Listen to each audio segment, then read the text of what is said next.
여러분 안녕하십니까, 진성호입니다.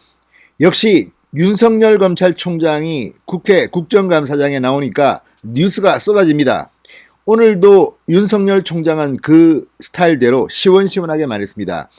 뭐 답안지를 써서 읽는 사람도 있는데 윤석열 총장은 그냥 즉흥적으로 답변을 합니다. 열혈 남아갔습니다. 그런데 오늘 추미애 장관에 대해서 윤석열 검찰총장이 아주 중요한 말을 했습니다.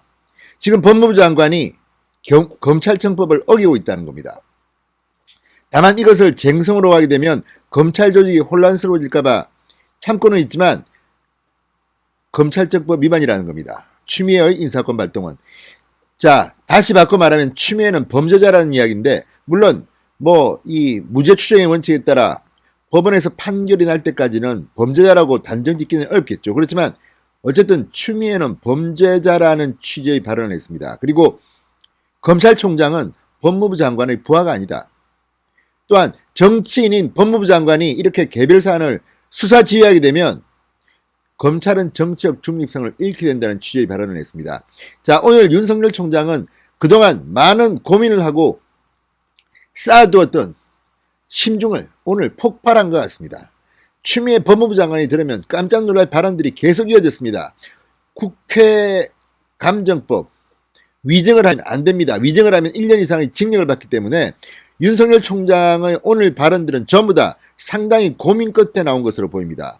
자, 이 발언들 청와대, 추미애 그리고 민주당 지금 멘붕 상태에 빠질 것 같습니다.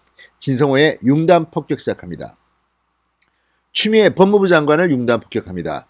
방송에 앞서 아직 진성호 방송에 구독자가 아니신 분들은 붉은색 구독 버튼 눌러주십시오. 더 좋은 방송으로 보답하겠습니다. 자, 윤 총장이 오늘 국감장에 나와서 검찰총장은 법무부 장관의 부하가 아니다. 특정 사건에서 검찰총장을 배제하는 것은 검찰청법 위반이다. 이렇게 말했습니다. 그러니까 검찰청법을 위반하면 범죄를 저지른 겁니다. 추미애는 지금 그런 짓을 하고 있는 것으로 보입니다. 그리고 윤 총장은 자신의 거취와 관련해서 어떤 압력이 있더라도 제 소임은 다해야 한다. 물러나지 않겠다는 뜻을 분명히 했습니다. 박수를 보냅니다. 자, 윤 총장은 오늘 국회 법사위 대검찰청에 대한 국정감사에서 장관은 기본적으로 정치인이다. 전국 검찰과 검찰총장이 그 부하라면 정치인 지휘에 따라 수사 소출을 해야 하기 때문에 검찰의 정치적 중립, 사법 독립과 거리가 먼 얘기가 된다고 말했습니다. 맞습니다. 아니, 추미애 장관 얼마 전까지만 해도 민주당 대표를 지낸 사람이 법무부 장관인데 검찰 수사를 개별적으로 지휘하게 되면 이게 무슨 검찰입니까? 정치꾼이지.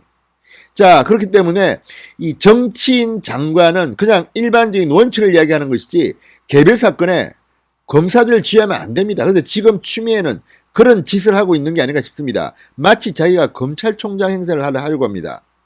자기가 무슨 상사니까 야, 윤 총장, 너는 내 부하니까 내 말 들어. 이런 식입니다. 이러면 안 됩니다. 대한민국의 검찰청법은 정치적 중립성을 위해서 검찰총장의 임기를 2년으로 정하고 있고 그 임기 내에 소신껏 중립적인 일을 하도록 하고 있습니다. 그렇지 않으면 이건 청와대에 있는 사람이나 여당 의원들은 돈을 받아 처먹고 해도 검사 수사를 못합니다. 왜? 위에서 못하게 하니까.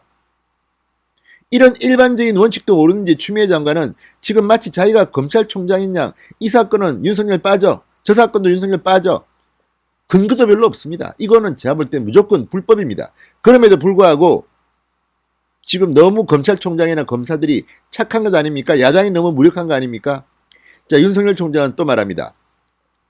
법무부 장관이 특정 사건에 대해 총장을 배제할 권한이 있느냐를 두고 대다수 법률가는 검찰청법에 위반된다고 한다. 제가 어제도 몇 번 했지만 검사들 출신의 변호사들이나 지금 전부 다 지금 이 추미애의 수사지휘권 발동은 불법이라는 거 아닙니까? 그러니까 윤석열 총장도 그렇게 말하는 겁니다. 대다수의 법률가가 법무부 장관이 특정 사건에 대해 총장을 배제할 권한이 있느냐를 두고 검찰청법 위반이라고 말한다. 다만 이걸 법적으로 다투고 쟁성으로 가게 되면 법무검찰 조직이 혼란스러워지고 결국 국민들에게 피해가 들어간다. 이렇게 말했습니다. 그러니까 안 하고 있지만 이거 법적으로 가면 추미애는 유죄라는 취지로 생각됩니다. 자, 윤 총장은 또 이 김봉현과 관련도 이야기합니다. 김봉현은 지금 대검 국감을 앞두고 어제 이 편지를 2차로 공개했습니다. 참으로 공작의 냄새가 납니다. 자, 라임의 전주 김봉현 전 회장의 옥중 편지와 관련해 사기꾼이라는 말씀은 안 드리지만 엄청난 중형이 예상되는 사람들인데 이런 사람 얘기 하나만 가지고 총장 지휘권을 박탈하고 검찰을 공박하는 것은 정말 비상식적이다. 그리고 자신의 거취와 관련 임명권자께서 아무 말씀이 아직도 없었고 임명권자는 대통령입니다. 임기라는 건 취임 때 국민과 한 약속이다. 어떤 압력이 있더라도 제가 할 소임은 다해야 한다고 분명히 말했습니다. 참, 민주당 물러나라 추미애 물러나라는 메시지 간접 메시지 됐지만 윤석열은 웃기지 마 이렇게 말하는 것 같습니다. 자, 윤석열 총장은 추미애 장관의 검찰의 라임 사태 부실수사 발언에 대해서도 완전히 작살을 냈습니다. 중상모략이라는 단어는 제가 쓸 수 있는 가장 점잖은 단어다. 전혀 사실에 근거하지 않았고 제가 먼저 수사를 철저히 하라고 지시한 사람이다. 김봉현 씨 편지에 검사 접대가 나와서 10분 안에 남부지검장에게 접대받은 사람을 색출하라고 지시했는데 무슨 근거로 부실수사라고 하느냐? 정말 화끈한 윤석열의 발언입니다. 그러니까 지금 이들이 하는 걸 보면 이 짧은 시간에 무슨 감찰 조사를 했는지 모르지만 추미애는 김봉현 말만 다 듣는 모양입니다. 그리고 검찰총장은 아주 우습게 합니다. 머릿속에 이미 검찰총장은 김봉현은 우리 편, 윤석열은 나쁜 편 이렇게 생각하는 것은 아닌지 혹시 아닌지 의심됩니다. 자, 어쨌든 오늘 국정감사장에서 추미애 장관을 박살냈습니다. 윤석열 총장의 작심 발언은 개선됩니다. 자, 다음 편에서 또 오늘 국감에서 무슨 일이 있는지 말씀드리겠습니다. 지금 민주당 의원들은 거의 멘붕 상태에 빠진 것으로 보입니다. 진성호의 융단 폭격이었습니다. 여러분 감사합니다.